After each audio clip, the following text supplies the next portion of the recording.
Welcome to my YouTube automotive channel. In today's video I have a 2024 Nissan Rogue and I will show you the location of the exterior paint coat. This video will apply to third generation of Nissan Rogues made from 2021 all the way up to 2026.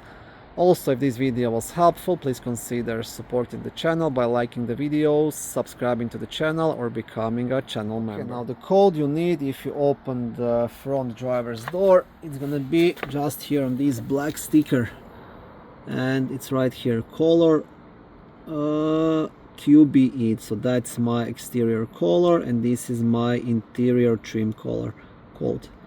And you will need this code in case you're doing some body work, you are painting the body, or if you just want to touch up your vehicle and get like a small brush. This is what you will need.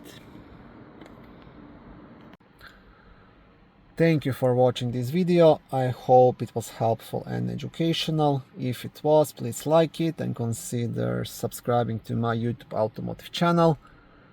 On my channel there is lots of how-to videos, do-it-yourself videos, car reviews, product reviews and other similar automotive topics.